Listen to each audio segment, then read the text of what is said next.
Matapos kumpirmahin ni Kuya ang pagiging magkapatid ni na Ape at Mark, may ilan pa siyang inanunsyo kina Abby at Lou. Duot, Abby, Kuya. hindi dyan nagtatapos ang kwento. Apo, kuya.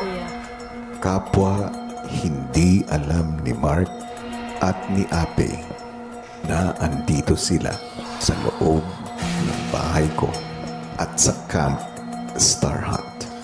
Ito ay isang napakalaking sikreto.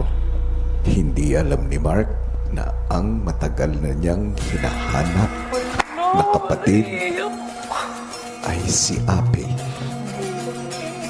At hindi alam ni Ape na ang susi sa paghahanap niya sa ama na matagal na niyang hindi nakikita ay ang kapatid na si Mark.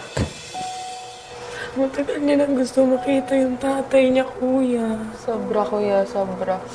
Eh, alam ko po kung gaano kasaya magkaroon ng kapatid. Alam po namin yun ni Abby. May mga tough times po kami sa family and kailangan po namin mag-adjust.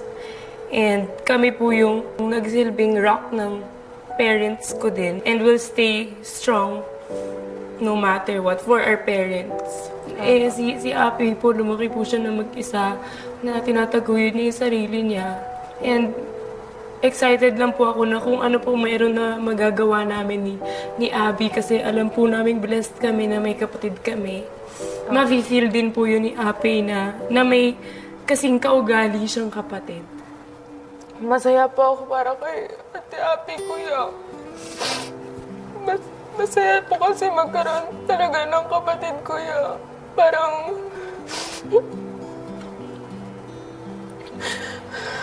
kaya parang ano po, parang sila po talaga nagpapasaya sa'yo, kuya, ganun. Tapos parang sila din po bumubuo sa'yo, kuya, kasi parang lumalaban ka rin po para sa kanila, kuya.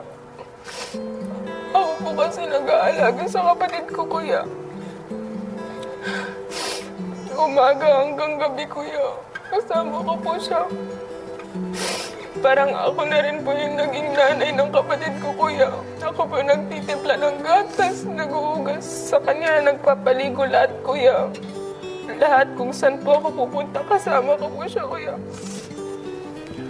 Ang katotohanan yan.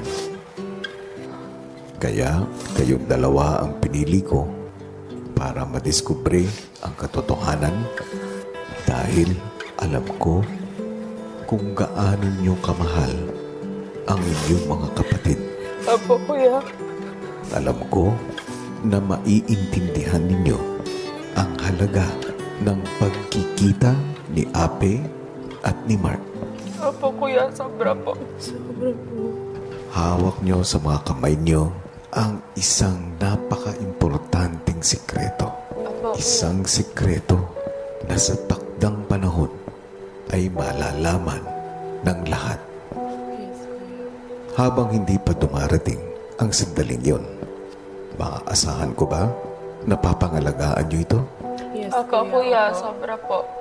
Sige, yun lamang sa ngayon. Sige po, kuya. Thank you po. Sobra, kuya. Thank you po.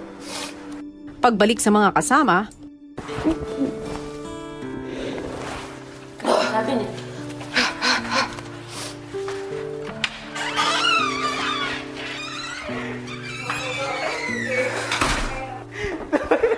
Pagkagising yan, sabah-sabah.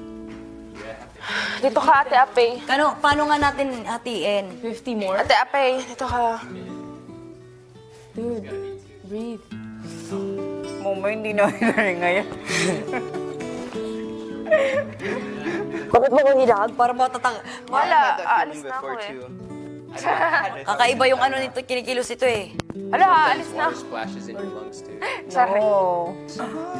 Malamig yung kamay niya. kung apektado sina Abby at Lou sa nalaman tungkol kay Ape sa